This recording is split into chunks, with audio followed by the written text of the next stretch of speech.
Surviving the Storm, a Storm Teammate special, is sponsored by Florida Cancer Specialists and Research Institute, WeatherTight Windows, and Precision Garage Door.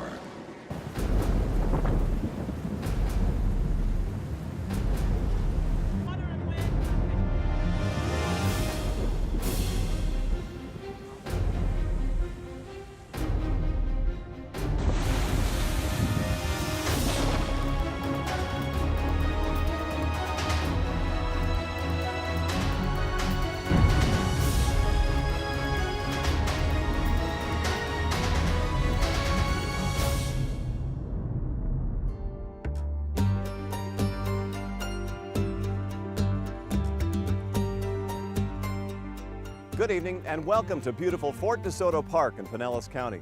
I'm Storm Teammate Chief Meteorologist Steve Jerve.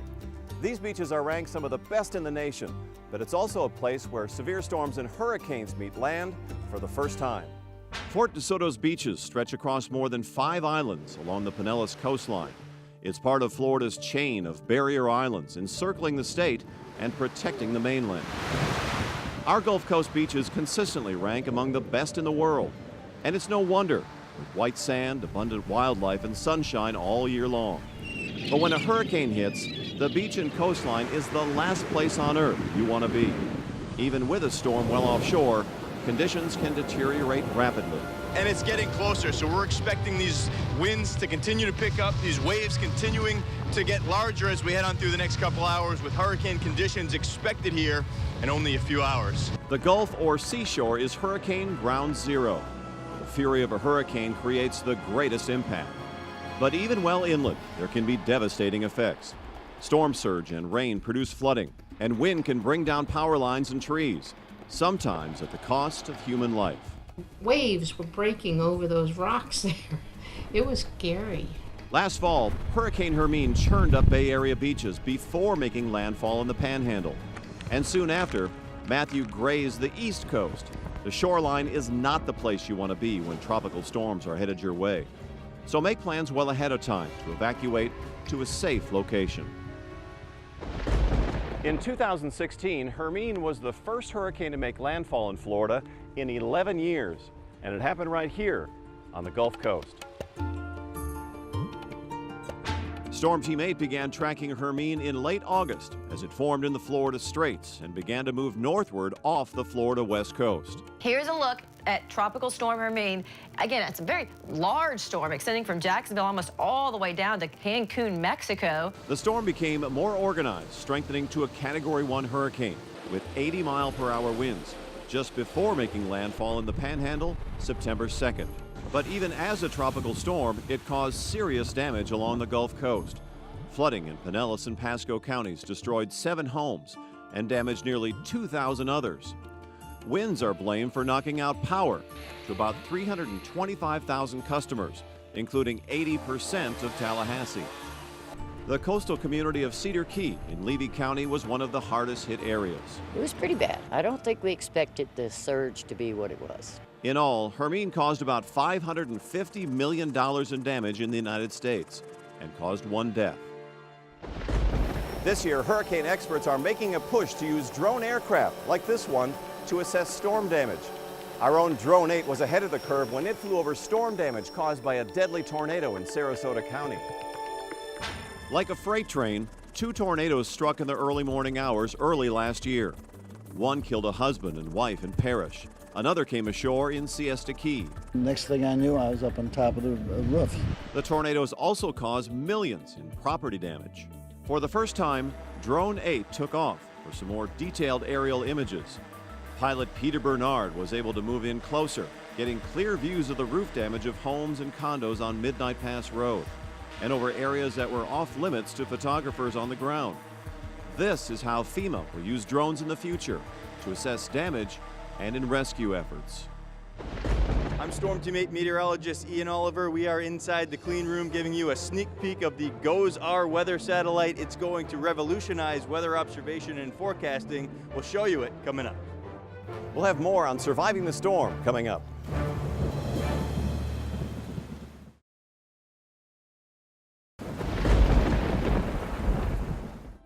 tropical storm forecasting has entered a new era with the recent launch of sophisticated satellite technology. Meteorologist Ian Oliver took a trip over to the Space Coast for an up-close look at the next generation of satellites, GOES-R. A high-tech tool starting an important journey. And liftoff of NOAA's GOES-R. Geostationary Operational Environmental Satellite, or GOES-R, left Earth back in November on a 20-year mission to track the skies above us. Control, your response looks good. This is NASA video of an Atlas V rocket carrying GOES-R into space. The satellite is now in geostationary orbit more than 22,000 miles above us. GOES satellites have provided telling snapshots of the atmosphere above us since the mid-1970s. And if you think about how much has changed just in your smartphone alone, that we have these, and 10 years ago we didn't, and now with GOES-R, in the evolution of the development of this satellite and its technology, it's leaps and bounds ahead. We had the opportunity to see it up close and personal in a NASA clean room just before it was prepared for launch. GOES-R is a monumental leap forward for weather observation and forecasting. This satellite will send back images of the atmosphere above us 4 times better resolution than the current generation. That's like going from a tube TV to an HD television. Not only that, it'll send the images back 5 times faster. We're also flying a lightning mapper for the first time. A lightning mapper is basically a giant camera that's taking an image every 200 times a second so that we can see the entire lightning field across the United States. The new data sent back will help meteorologists make more accurate forecasts for both the track and intensity of tropical cyclones. When we can now say, for that hurricane, I can watch it every 30 seconds with that fine resolution, and now with the lightning, they'll be able to much more precisely know not only where it's going, but what intensity levels that it's going to have. And then the ability to take smaller sectors and scan those at 30 seconds to a minute interval. You'll be able to see eye wall formation and regeneration. Now operational, the satellite is called GOES-16. Ian Oliver, News Channel 8. A slosh model is a computerized way for forecasters to predict storm surge.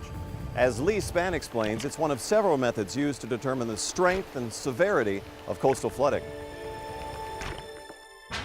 That's right. This year, the National Hurricane Center will be using and issuing a few new maps, and the first one is based on that slosh model.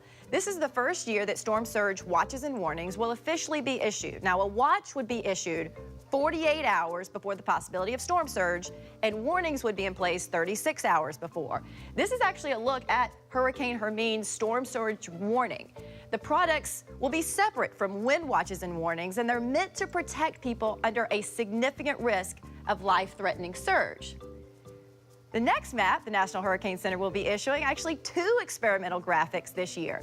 One that shows the earliest time an area could feel tropical storm force winds, and the other map would show the most likely time for tropical storm force winds to arrive. Now on this example, you can see that the Tampa Bay area should feel tropical storm force winds Thursday at 8 a.m. Now this is important because all preparation should be finished for a storm before winds hit that 39 mile per hour threshold.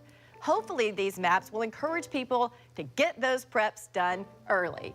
And finally, new this year, the Hurricane Center now has the option to issue watches, warnings, and advisories for tropical systems before they develop into a tropical depression.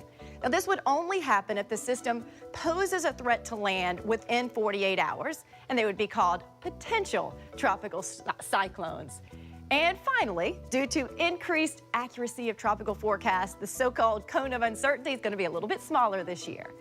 The idea with all of these new products is to give you the most information possible so you can make safe choices for your family. Forecasters at Colorado State University anticipate a less active hurricane season with 11 named storms, 4 of them becoming hurricanes, and 2 of those becoming major hurricanes. But remember, it only takes one storm in your area to threaten your life and property, so be prepared. Stay with us. We'll be right back with more Surviving the Storm.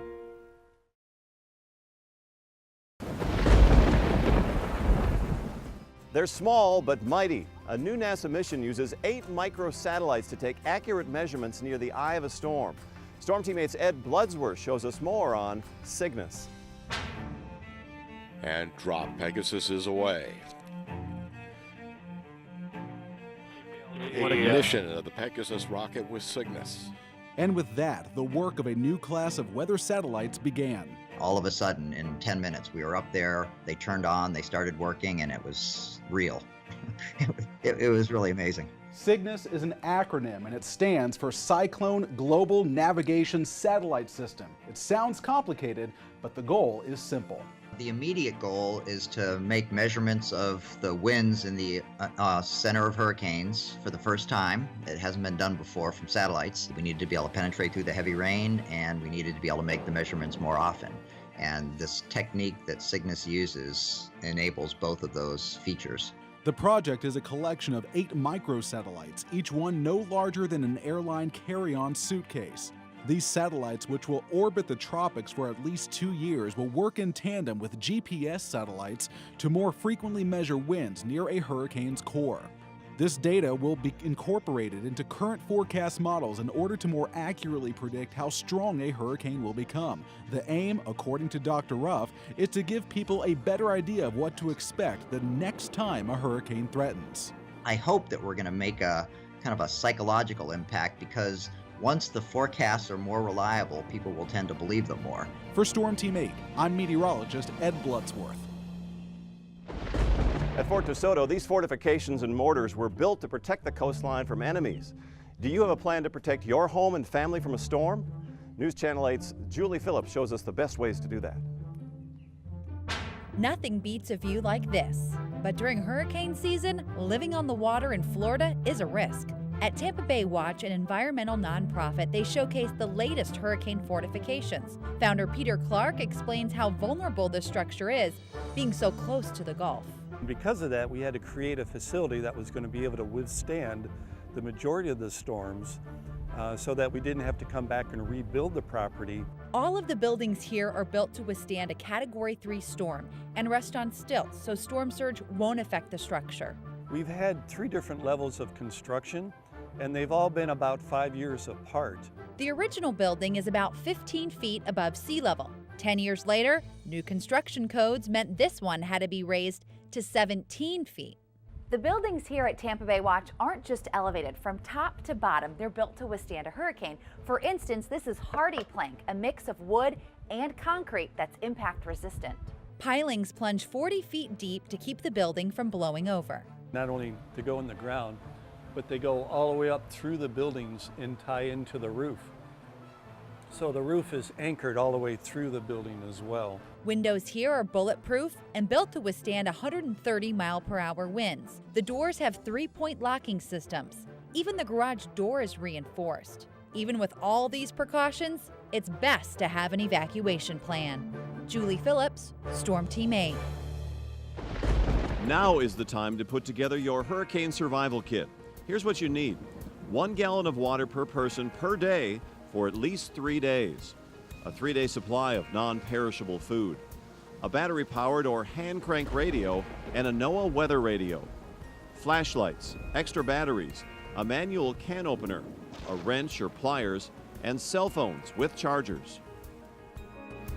We'll have more on surviving the storm after the break.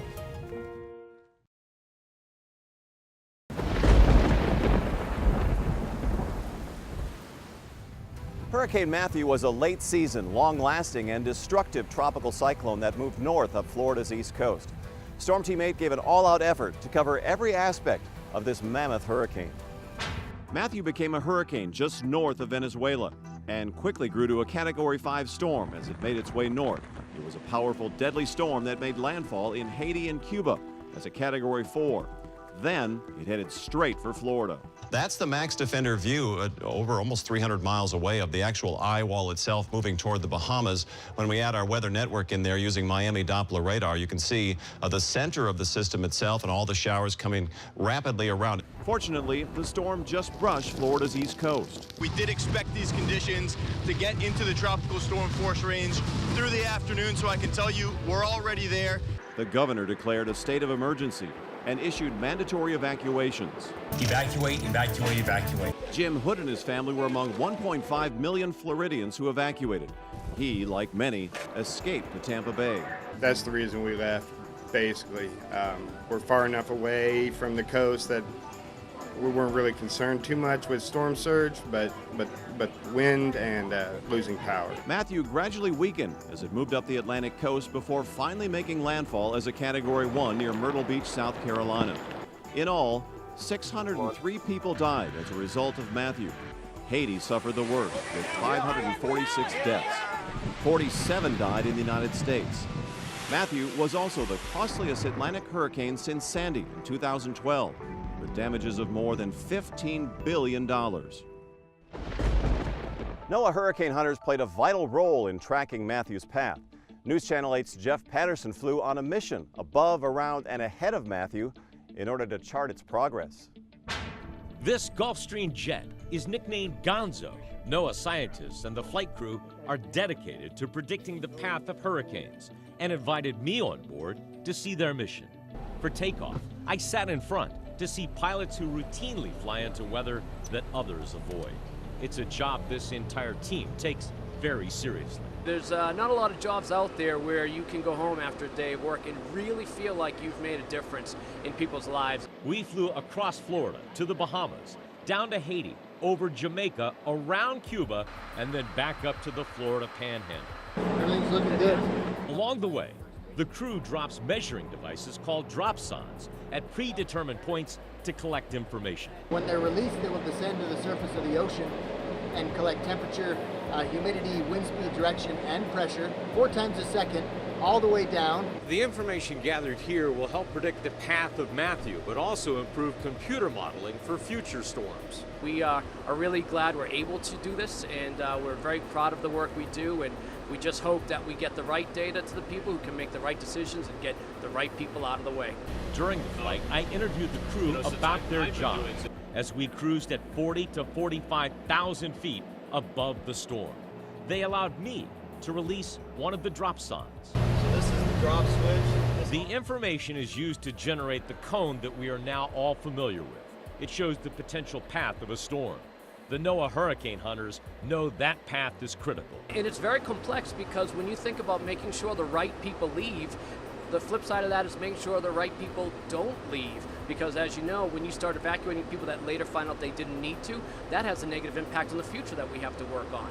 This team's goal is to help improve forecasting, to make sure the right people are evacuated at the right time to potentially save lives. Jeff Patterson, News Channel 8.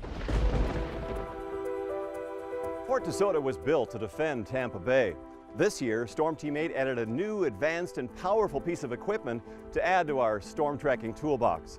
Our exclusive, Max Defender 8.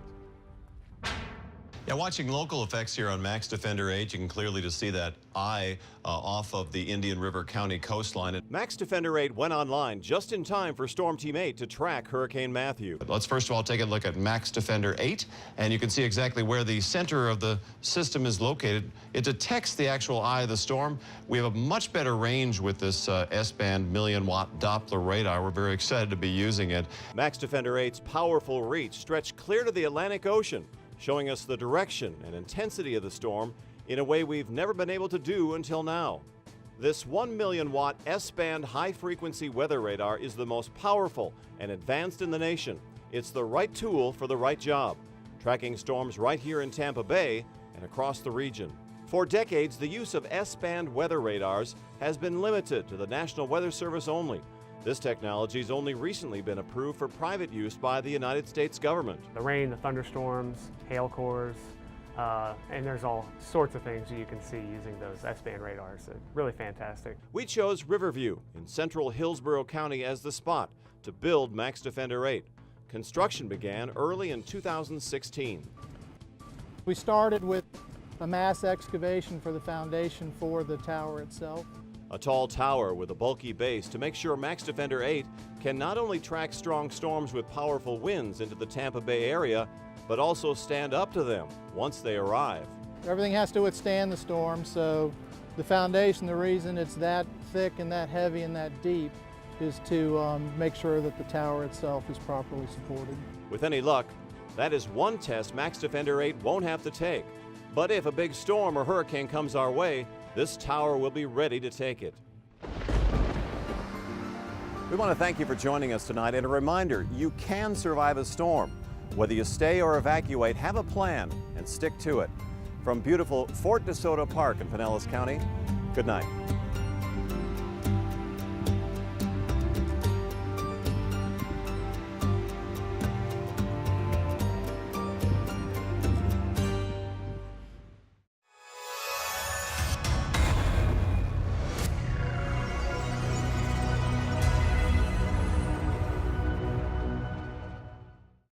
Surviving the Storm, a Storm Teammate Special, has been sponsored by Florida Cancer Specialists and Research Institute, WeatherTight Windows, and Precision Garage Door.